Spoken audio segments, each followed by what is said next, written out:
Hi viewers, ಕರುನಾಟಕ ರುಚಿ ಕ್ರಿಯೇಷನ್ಸ್ಗೆ ಸ್ವಾಗತ.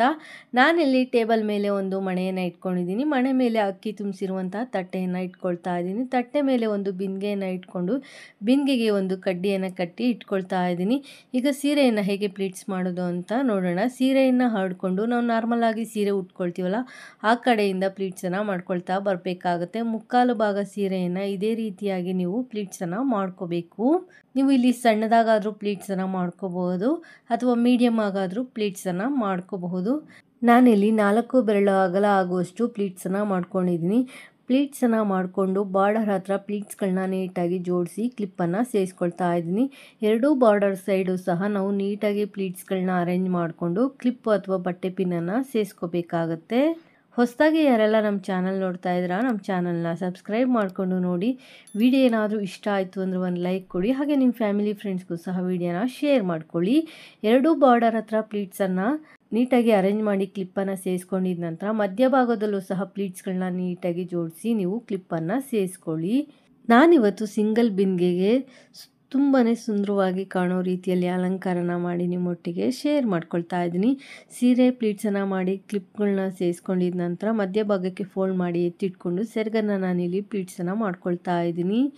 ನಾವಿಲ್ಲಿ ಸೆರಗನ್ನು ನಾರ್ಮಲಾಗಿ ನಾವು ಉಟ್ಕೊಳ್ತೀವಲ್ಲ, ಆ ರೀತಿಯಾದರೂ ಪ್ಲೀಟ್ಸನ್ನು ಮಾಡ್ಕೋಬೋದು ಅಥವಾ ಮಧ್ಯಭಾಗಕ್ಕೆ ಫೋಲ್ಡ್ ಮಾಡಿ ಆದರೂ ನಾವು ಇಲ್ಲಿ ಪ್ಲೀಟ್ಸನ್ನು ಮಾಡ್ಕೋಬೋದು. ನಾನಿಲ್ಲಿ ನಾರ್ಮಲಾಗಿ ನಾವು ಸೀರೆ ಉಟ್ಕೊಂಡಾಗ ಹೇಗೆ ಪ್ಲೀಟ್ಸನ್ನು ಮಾಡ್ಕೊಳ್ತೀವಿ ಅದೇ ರೀತಿಯಲ್ಲಿ ಪ್ಲೀಟ್ಸನ್ನು ಮಾಡಿಕೊಂಡು ಸೆರಗಿನ ತುದಿಗೆ ಒಂದು ಕ್ಲಿಪ್ಪನ್ನು ಸೇರಿಸ್ಬಿಟ್ಟು ಆ ಪ್ಲೀಟ್ಸ್ಗಳನ್ನ ಸ್ವಲ್ಪ ದೂರಕ್ಕೆ ನೀಟಾಗಿ ಜೋಡಿಸ್ಕೊಂಡು ನಾನಲ್ಲಿ ಬಟ್ಟೆ ಕ್ಲಿಪ್ಪನ್ನು ಸೇರಿಸ್ಕೊಳ್ತಾ ಇದ್ದೀನಿ. ಒಂದೊಂದು ಸ್ವಲ್ಪ ದೂರಕ್ಕೆ ನೀಟಾಗಿ ಎಲ್ಲ ಪ್ಲೀಟ್ಸ್ಗಳನ್ನ ಜೋಡಿಸ್ಬಿಟ್ಟು ನೀವಲ್ಲಿ ಕ್ಲಿಪ್ಗಳನ್ನ ಸೇರಿಸ್ಕೊಳ್ಳಿ.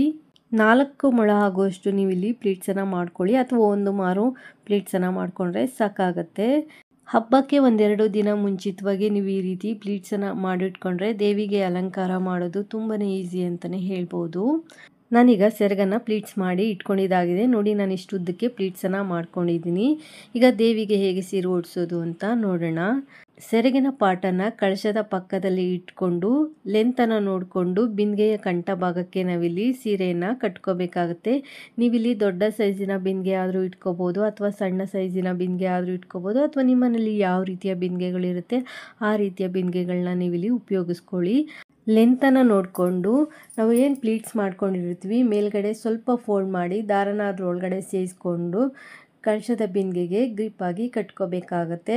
ಹಾಗೆ ಏನು ನಾವು ಹಾಕಿರ್ತೀವಿ ಎಲ್ಲ ಕ್ಲಿಪ್ಸನ್ನು ರಿಮೂವ್ ಮಾಡ್ಕೋಬೋದು.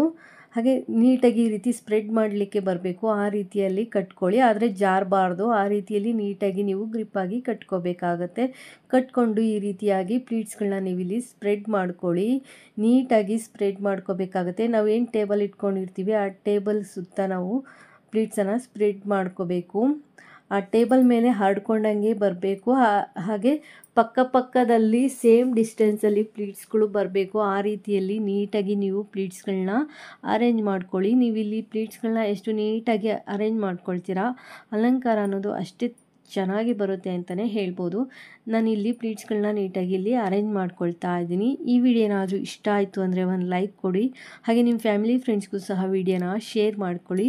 ಹೊಸದಾಗಿ ಯಾರೆಲ್ಲ ನಮ್ಮ ಚಾನಲ್ ನೋಡ್ತಾ ಇದ್ದೀರಾ ನಮ್ಮ ಚಾನಲ್ನ ಸಬ್ಸ್ಕ್ರೈಬ್ ಮಾಡಿಕೊಂಡು ನೋಡಿ. ನಾನು ಈ ರೀತಿಯಾಗಿ ಪ್ಲೀಟ್ಸ್ಗಳನ್ನ ಸ್ಪ್ರೆಡ್ ಮಾಡ್ಕೊಂಡಿದ್ದೀನಿ, ಅರೇಂಜ್ ಮಾಡ್ಕೊಂಡಿದ್ದೀನಿ. ನಂತರ ಸೆರಗನ್ನು ಹೇಗೆ ಹಾಕೋದು ಅಂತ ನೋಡೋಣ. ನೀವಿಲ್ಲಿ ವಿ ಶೇಪಲ್ಲಾದರೂ ಸೆರಗನ್ನು ಹಾಕ್ಬೋದು ಅಥವಾ ನಾವು ನಾರ್ಮಲಾಗಿ ಸೀರೆ ಉಟ್ಕೊಂಡಾಗ ಹೇಗೆ ಸೆರಗನ್ನು ಹಾಕ್ಕೊಳ್ತೀವಿ ಆ ರೀತಿಯಲ್ಲಾದರೂ ಹಾಕ್ಕೋಬೋದು. ನಾನಿಲ್ಲಿ ನಾರ್ಮಲಾಗಿ ನಾವು ಸೀರೆ ಉಟ್ಕೊಳ್ತೀವಲ್ಲ ಅದೇ ರೀತಿಯಲ್ಲಿ ಸೆರಗನ್ನು ಹಾಕ್ಕೊಂಡು ಸೆರಗಿನ ತುದಿಯನ್ನು ಮುಂದ್ಗಡೆಗೆ ತಗೊಬಂದು ಹಾಕ್ಕೊಳ್ತಾ ಇದ್ದೀನಿ. ನಂತರ ಸೆರಗಿಗೆ ಹಾಕಿರುವಂಥ ಕ್ಲಿಪ್ಗಳನ್ನ ರಿಮೂವ್ ಮಾಡ್ಕೊಳ್ಳಿ. ನೀಟಾಗಿ ಅಲ್ಲಿ ಸೆರಗ್ ಪಾರ್ಟ್ ಅನ್ನೋದು ಕುತ್ಕೊಂಡಿದೆಯಾ ಅಂತ ನೋಡಿಕೊಂಡು ನೀವು ಒಂದು ಸೊಂಟದ ಶೇಪು ಬರೋ ರೀತಿಯಲ್ಲಿ ಒಂದು ದಾರನ ಕಟ್ಕೊಳ್ಳಿ. ನೋಡಿ ನಾನು ಕಟ್ಕೊಳ್ತಾ ಇದ್ದೀನಲ್ಲ, ಈ ರೀತಿ ಕಟ್ಕೋಬೇಕಾಗತ್ತೆ. ಅಂದರೆ ಬಿಂದಿಗೆಯ ತಳಭಾಗ ಅಥವಾ ಬಿಂದಿಗೆಯ ಕೆಳಭಾಗದಲ್ಲಿ ನಾವಿಲ್ಲಿ ದಾರನ ಕಟ್ಕೊಂಡು ಸೆರಗಿನ ತುದಿಯಲ್ಲಿರುವಂಥ ಪ್ಲೀಟ್ಸನ್ನು ನಾವಲ್ಲಿ ಸ್ಪ್ರೆಡ್ ಮಾಡಿಕೊಂಡು ನೀಟಾಗಿ ಅರೇಂಜ್ ಮಾಡ್ಕೋಬೇಕಾಗತ್ತೆ. ಸ್ವಲ್ಪ ಉದ್ದ ಗಿಡ್ಡ ಇರೋವಂಥದ್ದನ್ನು ನೀಟಾಗಿ ಈ ರೀತಿ ಕಳಶದ ಹಿಂಭಾಗದಿಂದ ಎಳ್ಕೊಂಡು ಅಲ್ಲಿ ನೀಟಾಗಿ ಶೇಪ್ ಬರೋ ರೀತಿಯಲ್ಲಿ ಮಾಡ್ಕೊಳ್ಳಿ. ಕಡ್ಡಿಯ ಮೇಲ್ಗಡೆ ಏನಾದರೂ ಸೀರೆ ಪಾರ್ಟ್ ಅಂದರೆ ಸೆರಗಿನ ಪಾರ್ಟ್ ಎತ್ಕೊಂಡಿದೆ ಅನಿಸಿದ್ರೆ ಸ್ವಲ್ಪ ಫೋಲ್ಡ್ ಮಾಡಿ ಬ್ಯಾಕ್ ಸೈಡ್ಗೆ ನೀವು ಪಿನ್ನನ್ನು ಸೇರಿಸ್ಬಿಟ್ಟು ನೀಟಾಗಿ ಅಲ್ಲಿ ಅರೇಂಜ್ ಮಾಡ್ಕೊಳ್ಳಿ. ಹಾಗೆ ಕೆಳಗಡೆ ಇರುವಂಥ ಪ್ಲೀಟ್ಸನ್ನು ಸಹ ನೀವು ಕರೆಕ್ಟಾಗಿದೆಯಾ ಅಂತ ಒಮ್ಮೆ ನೀಟಾಗಿ ನೋಡಿ ಸರಿ ಮಾಡ್ಕೋಬೇಕಾಗತ್ತೆ. ಸೆರಗನ್ನು ಹಾಕಿದ ಮೇಲೆ ಕೆಳಗಡೆ ಇರುವಂಥ ಪ್ಲೀಟ್ಸು ಸಹ ನೀಟಾಗಿ ಕಾಣಿಸ್ತಿದೆಯಾ ಅಂತ ಒಮ್ಮೆ ನಾನಿಲ್ಲಿ ಚೆಕ್ ಮಾಡಿಕೊಂಡು ಮತ್ತೆ ಇನ್ನೊಂದು ಸ್ವಲ್ಪ ಕೆಳಗಡೆ ಇರುವಂಥ ಪ್ಲೀಟ್ಸನ್ನು ಸ್ಪ್ರೆಡ್ ಮಾಡ್ಕೊಳ್ತಾ ಇದ್ದೀನಿ.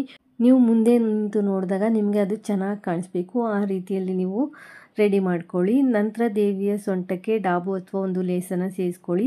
ಹಾಗೆ ದೇವ್ರಿಗೆ ಅಂತ ಇಟ್ಕೊಂಡಿರುವಂಥ ಒಡವೆಗಳನ್ನು ಸೇರಿಸಿ ಕಳಶದ ಬಿಂದಿಗೆಗೆ ನಿಮ್ಮ ಪದ್ಧತಿಯ ಪ್ರಕಾರ ನೀರು ಅಥವಾ ಅಕ್ಕಿಯನ್ನು ಸೇರಿಸ್ಕೊಳ್ಳಿ. ಮಾವಿನೆಲೆ ವೀಳ್ಯದೆಲೆಯನ್ನು ಇಟ್ಟು ತೆಂಗಿನಕಾಯಿ ಇಟ್ಟು ದೇವಿಗೆ ಮುಖಪದ್ಮವನ್ನು ಹಾಕಿ ಹೂಗಳಿಂದ ದೇವಿಯನ್ನು ಅಲಂಕರಿಸಿ ಭಕ್ತಿ ಮತ್ತು ಶ್ರದ್ಧೆಯಿಂದ ದೇವಿಯನ್ನು ಆರಾಧಿಸಿ ಪೂರ್ತಿಯಾದ ಅಲಂಕಾರ ಆದ ನಂತರ ನೀವಿಲ್ಲಿ ದೇವಿಯನ್ನು ನೋಡ್ತಾ ಇರ್ಬೋದು. ದೇವಿ ಎಷ್ಟು ಚೆನ್ನಾಗಿ, ಎಷ್ಟು ಲಕ್ಷಣವಾಗಿ, ಎಷ್ಟು ಸಿಂಪಲಾಗಿ ಕಾಣಿಸ್ತಾ ಇದ್ದಾರೆ ಅಂತ ಹೇಳಿ. ಈ ವಿಡಿಯೋ ಏನಾದರೂ ನಿಮಗೆ ಇಷ್ಟ ಆಯಿತು ಅಂದರೆ ಒಂದು ಲೈಕ್ ಕೊಡಿ. ಹೊಸದಾಗಿ ಯಾರೆಲ್ಲ ನಮ್ಮ ಚಾನಲ್ ನೋಡ್ತಾ ಇದ್ದೀರಾ ನಮ್ಮ ಚಾನಲ್ನ ಸಬ್ಸ್ಕ್ರೈಬ್ ಮಾಡ್ಕೊಂಡು ನೋಡಿ. Thanks for watching this video. Take care.